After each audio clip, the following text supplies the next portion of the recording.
இன்ஃபோகல் 316 வணக்கம். நான் உங்கள் டாக்டர் மங்கம்மாள் ராணி.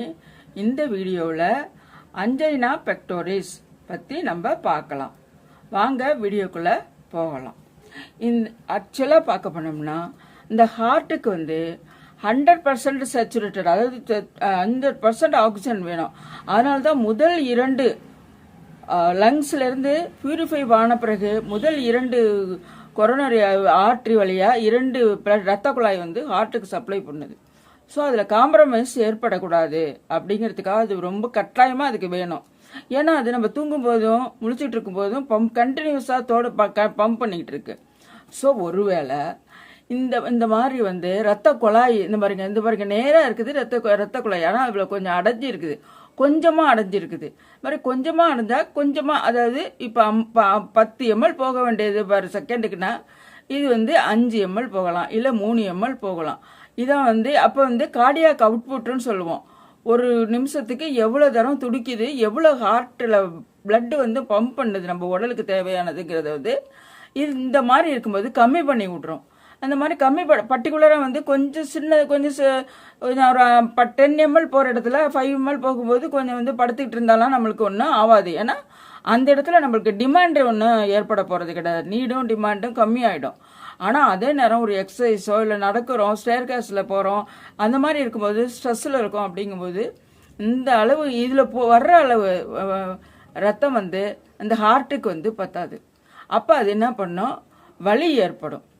இதுதான் அது ஒருவேளை படுத்தா சரியாயிடும், ஒருவேளை படுக்கல சரியாகல எல்லாம் அப்படிங்கும்போது அதாவது இந்த டிஷ்யூ அவ்வளோவா டெத்தாக இருக்காது அஞ்சைனா பெக்டோரிஸில்.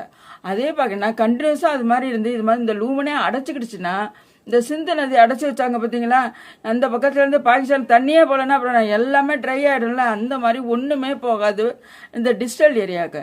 அப்படி இருந்துச்சுன்னா அதுக்கு பேர் மயோகார்டியல் இன்ஃபெக்ஷன்னு பேர்.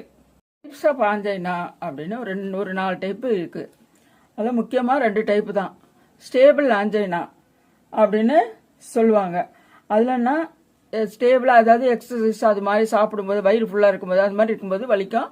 மற்றபடி சாதாரணமாக இருக்கும்போது வலி தெரியாது. அதே அன்ஸ்டேபிள், இது நார்மலாக இருக்கிற இந்த ரத்த குழாய் எப்படி இருக்கு பாருங்க, அந்த மாதிரி இருக்கும். அப்போ இதில் போகிற அந்த 10 ml ஒரு செகண்ட்னு வைங்க, அது இந்த இதில் போகாது. ஸோ அன்ஸ்டேபிள் ஆஞ்சைனா எப்போ தூங்கும்போது வரும், எந்த நேரம் வேணாலும் வரும். இது ஒருவேளை ஹார்ட் அட்டாக்கோ முதல் அறிகுறியாக கூட இது இருக்கும். அதனால இதை கவனிக்கணும். தூங்கும்போது வரும், எப்போ வேணாலும் வரும். இந்த பர்டிகுலர் டைமில் தான் வரும், எக்ஸசைஸில் தான் வரும் அப்படிலாம் கிடையாது. ஸ்ட்ரெஸ் இல்லாமலும் இருக்கிறதுனால வரும், இருந்தாலும் வரும். அடுத்தது வேரியண்ட் ஆஞ்சைனா. இந்த ஆஞ்சைனா ஆர்டரியில் மாதிரி இதாகிடும், அந்த புண்ணு மாதிரி அந்த மாதிரி நேரோவாகிடும். அது இதுக்கு பேர் அதனால ஸ்பேசம் வரணும்னா, ஸ்பேசம்னா அப்படியே பிடிச்சிக்கும், அப்படியே சுருங்கி நம்ம கால்லாம் இழுக்குது பாருங்க, அந்த மாதிரி ஸ்பேசம் இருக்கிறதாலையும் அதுக்கு வரும். அதுக்கு பேர் வேரியண்ட் ஆஞ்சைனா அப்படின்னு பேர். இது ஸ்டேபிள் ஆஞ்சைனா, அது அப்படியே இருக்கும். இது வழியாக கொஞ்சம் ஓரளவு போய்கிட்டு இருக்கும், ரத்தம்லாம் போயிட்டு இருக்கும். எக்ஸசைஸு அந்த மாதிரி நம்ம ஸ்ட்ரெஸ்ஸு கொடுக்கும்போது அந்த ரத்தம் பத்தாது, அதனால வலி ஏற்படும். மைக்ரோவாஸ்குலர் ஆஞ்சைனான்னு ஒன்று இருக்குது. அது சின்ன கொரோனரி ஆர்டரி நேரம் ஆகிறதாலையும் அது நோய் வர்றதாலையும் வருது. இது ரொம்ப கொஞ்சம் கடினமானது தான். ஆனால் ஸ்டேபிள் ஆஞ்சைனா விட கடினமானது. ஆனால் அன்ஸ்டேபிள் ஆஞ்சைனா விட கொஞ்சம் பரவாயில்லாமல் இருக்கும். அதை மேனேஜ் பண்ணிக்கலாம். வேரியண்ட் ஆஞ்சைனா இன்னொன்று என்ன சொல்லணுன்னாக்கா, கோல்டு எக்ஸ்போஷர் இருக்கும்போது வரும், ஸ்மோக் பண்ணுறவங்களுக்கு வரும், கொக்கைன்லாம் யூஸ் பண்ணுவாங்க பாருங்க. கொக்கைன் செக்ஸுவல் அரவுசல் தூங்காமல் இருக்கிறதுக்கு அது மாதிரி இருக்கும்போது வரும். அது எடுத்துக்குவாங்க அந்த கொக்கைனை, அவங்களுக்கு இந்த வேரியண்ட் ஆஞ்சைனா வர சான்ஸ் இருக்குது.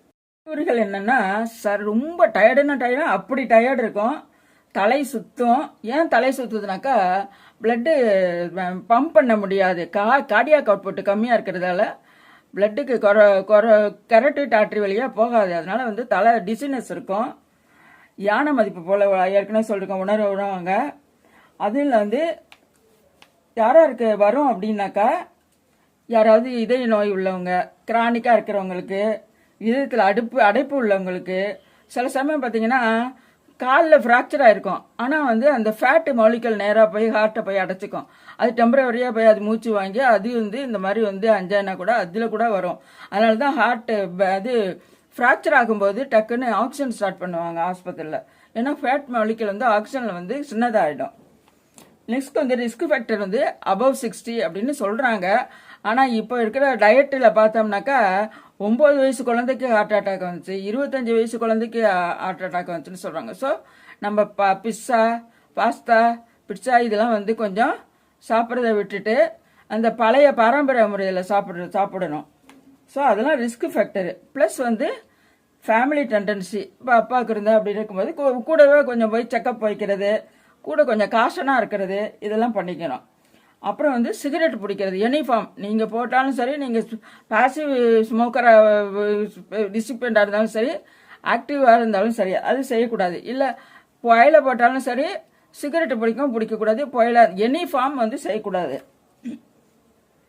அடுத்தது டயபெட்டிக்கு, ஹைப்பர் டென்ஷன் அப்படின்னா, அப்புறம் கிட்னி டிசீஸ் இது மாதிரி இருந்துச்சுன்னா பீரியாடிக்காக வந்து செக்கப் பண்ணிக்கணும். செக்கப் பண்ணிவிட்டு மருந்து சாப்பிட்டுட்டு கரெக்டாக போய்க்கணும். அடுத்தது இன்க்ரீஸ்டு கொலஸ்ட்ரால் இருந்தாலும் இது வரும். அதனால என்ன பண்ணணும், நீங்கள் எல்டிஎல் அதாவது லோ டென்சிட்டி கொலஸ்ட்ரால் இருக்குதா, ட்ரைகிளிசரால் இருக்கா, கொலஸ்ட்ரால் டோட்டல் கொலஸ்ட்ரால் எவ்வளவு, even high density cholesterol lipid protein எவ்வளவுன்னு பார்த்துக்கணும்.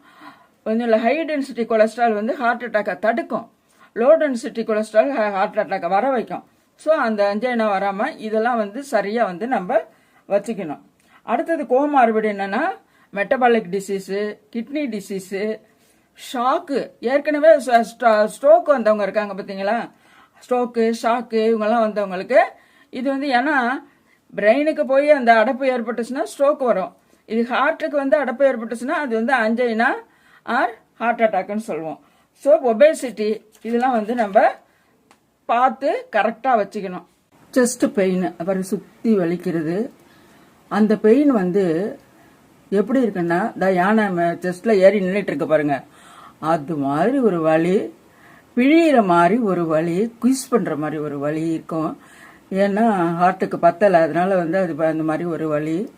அதுவும் இல்லாமல் அவனோட ஷோல்டர் பாருங்க, செஸ்ட் பெயின், செஸ்ட் ப்ரெஷர், அதான் யானை ஏறி உட்கார்ற மாதிரி. லெஃப்ட் ஹேண்டில் வலி, லெஃப்ட் ஜா, தாடை, கழுத்து, பின்பக்கம், இந்த இது லெஃப்ட் சைடு அதெல்லாம் வந்து ஈவன் ரைட் சைடு கூட ரேடியேட் ஆகி வலிக்கும். நிறைய வேர்வை அப்படியே பொங்கி பொங்கி வேர்வை வரும்.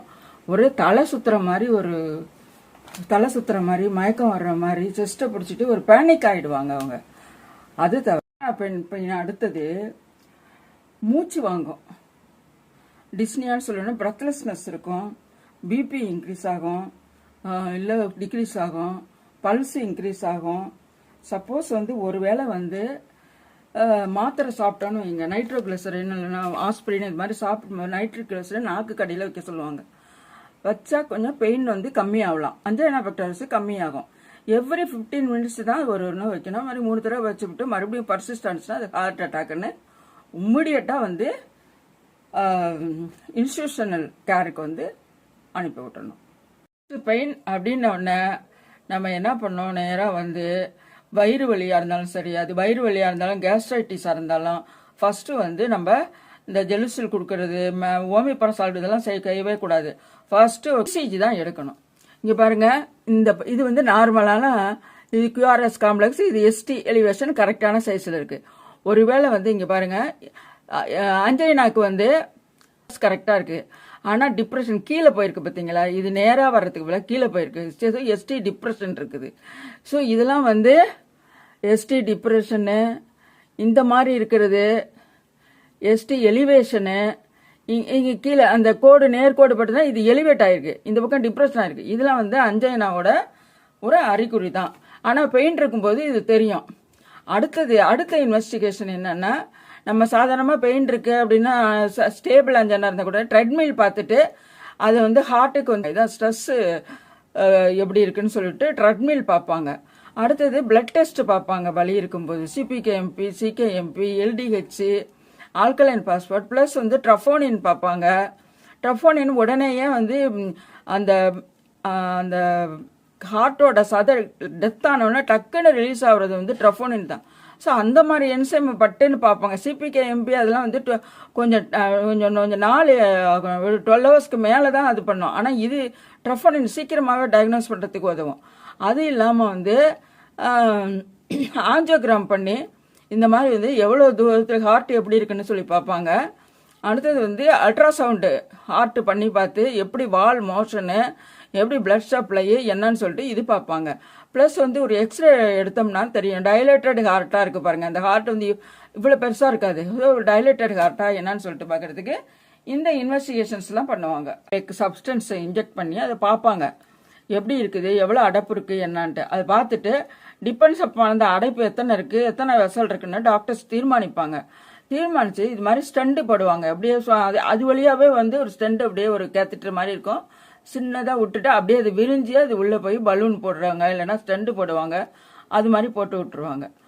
அது தவிர இந்த மைல்டாக இருக்கிற பட்சத்தில் இந்த பாருங்கள் இசிசிபி என்ஹான்ஸ்டு எக்ஸ்டர்னல் கவுண்டர் பல்சேஷன் சொல்லுவாங்க. அப்போ இந்த இடத்துலலாம் வந்து பிபி கஃப் மாதிரி கட்டி விட்டுட்டு அங்கே வந்து மானிட்டர் பண்ணுவாங்க. அது வந்து நல்லா அழுத்தி பிடிக்கும். அப்போ பம்ப் பண்ணும்போது நல்லா ஹார்ட்டுக்கு பம்ப் பண்ணும். இதனால அப்படின்னாக்கா பெனிஃபிட் என்னன்னு பார்த்தீங்கன்னாக்கா, இப்போ வந்து நம்ம ஒரு செடியை வந்து கட் பண்ணி விட்டோம்னா நான் சைடில் நிறைய கிளை முளைச்சிடுது. அது மாதிரி இந்த இசிபி கொடுக்கும்போது நிறைய வந்து ஹார்ட்டில் வந்து பிளட் வெசல் வந்து ஒரு கொலேட்ரல் பிளட் வெசல் வந்து வளர ஆரம்பிக்கும். அப்போ வந்து அவங்களுக்கு வந்து அந்த கார்டியாக் ஃபங்க்ஷன் வந்து அந்த பிளட் வெசல் வந்து சப்ளை பண்ணிடுவோம் அந்த ஹார்ட்டுக்கு. ஒருவேளை எதுவும் முடியலனாக்கா பைபாஸ் சர்ஜரி பண்ணிடுவாங்க. ஸ்ட்ரெஸ் மேனேஜ்மெண்ட் எப்படி பண்ணால் நல்லா தூங்குங்க, 8 ஹவர்ஸ் கொருன்னு. யாராவது ஒருத்தவங்கள்ட்ட நல்லா ஒரு ஃப்ரெண்ட்ஷிப் வச்சுக்கிட்டு பேசுங்க. நீங்கள் பார்க்கு கூட போய் அவங்கள்ட்ட ஃப்ரெண்ட்ஸ் யாராவது வச்சுக்கிட்டு கூட பேசிகிட்டு இருக்கலாம். அப்புறம் வந்து கொஞ்சம் மைல்டு எக்ஸசைஸ், ரொம்ப பண்ணாமல் மைல்டு எக்ஸசைஸ். ஒரு வயிறு ஃபுல்லாக சாப்பிடக்கூடாது, ஒரு 70%, 65% இது மாதிரி தான் சாப்பிடணும். வயிறு ஃபுல்லாக இருக்கு. ஏன்னா நீங்கள் வயிறு ஃபுல்லாக சாப்பிடும்போது ஏற்கனவே காம்ப்ரமைஸ்டு ஹார்ட்டாக இருக்கும், அந்த சப்ளை பிளட் சப்ளை பத்தல ஹார்ட்டுக்கு. நீங்கள் வயிறு ஃபுல்லாக சாப்பிடும்போது அந்த உணவை வந்து அப்சர்வ் பண்ணுறதுக்காக அந்த பிளட் சப்ளைலாம் இந்த பக்கம் வயிற்றுக்கு வந்து ஷண்ட் ஆகிடும். அப்படி ஷண்ட் ஆகிடுச்சுனாக்கா அது ஏற்கனவே காம்ப்ரமைஸாக இருக்கிற ஹார்ட்டுக்கு வந்து பிளட்டு பத்தாமல் போயிடும். அதனால தான் நீங்கள் பாருங்களேன், நிறைய பேர் சொல்லுவாங்க நல்லா சாப்பிட்டாரு சத்தாரும்பாங்க. அது காரணம் ரத்த குழாய் வந்து இந்த பக்கம் வயிற்றுக்கு வந்து அப்சர்ப்ஷனாக போனதால. அதனால லிமிட்டாக ஸ்மால் அண்ட் ஃப்ரீக்வெண்ட், உங்களை சாப்பிடக்கூடாதுன்னு சொல்லல, ஸ்மால் அண்ட் ஃப்ரீக்வெண்ட் மீல்ஸ். அதே மாதிரி ரெட் மீட் சாப்பிடக்கூடாது. இந்த கறி, இந்த ஆட்டுக்கறி மாட்டுக்கறிலாம் சாப்பிடாம லீன் மீட், கோழிக்கறி இந்த மாதிரிலாம் இருக்கிற கறிங்களை சாப்பிடலாம். அதுவும் இல்லாமல் வேறு என்னென்னலாம் செய்யணும்னா காய்கறிகள், பழங்கள் இதுங்களெல்லாம் வந்து நிறைய எடுத்துக்கலாம். நல்லா வெல் பேலன்ஸ்டு பிளேட்டு பாருங்கள். இந்த மாதிரி வந்து புரோட்டீன் புரோட்டீன் வந்து நிறைய எடுத்துக்கலாம். ஏன்னா புரோட்டீன் ஃபங்க்ஷன் வந்து நிறையா இருக்கும். அந்த புரோட்டீன் கார்போஹைட்ரேட்டை கொஞ்சம் குறைஞ்சிங்க, ஃபேட்டை வந்து நல்லாவே வந்து குறைச்சிக்கணும். இது மாதிரி ஒரு டயட் எடுக்கணும். அதுவும் இல்லாமல் ஒரு வேளை குடிப்பழக்கம் கொஞ்சம் இருக்குனாக்கா லிமிட் பண்ணிக்கோங்க, கொஞ்சம் கொஞ்சமாக குறைச்சிட்டு வந்துடுங்க. அப்புறம் அது வந்து மெடிசன் சாப்பிடுங்க, BP, cholesterol, chronic kidney disease, அப்புறம் வந்து அதெல்லாம் வந்து மாத்திரை வாங்கி கரெக்டாக ரெகுலராக சாப்பிடுங்க. அடுத்தது ஸ்மோக் பண்ணாதீங்க, முடிஞ்ச வரைக்கும் கொஞ்சம் கொஞ்சமாக ஸ்மோக் குவைட் பண்ணிடுங்க. பாசிவ் ஸ்மோக்கிங் எடுத்துக்காதீங்க. நம்ம வாழ்வு நம்ம கையில் தான் இருக்குது. அதனால நம்ம ஹெல்த்தியாக இருக்கிறதுக்கு நம்ம என்ன செய்யணுமோ அதெல்லாம் செய்யலாம். என்ன நேரங்களே, உங்களுக்கு இந்த வீடியோ பிடிச்சிருக்குன்னு நினைக்கிறேன். இந்த வீடியோ பிடிச்சிருந்தா நீங்கள் லைக் பண்ணி, ஷேர் பண்ணி, சப்ஸ்கிரைப் பண்ணி, கமெண்ட்டு கொடுங்க. இதுவரை வீடியோவை பார்த்ததற்கு மிக்க நன்றி. பெரிதொரு வீடியோவில் நான் உங்களை சந்திக்கிறேன்.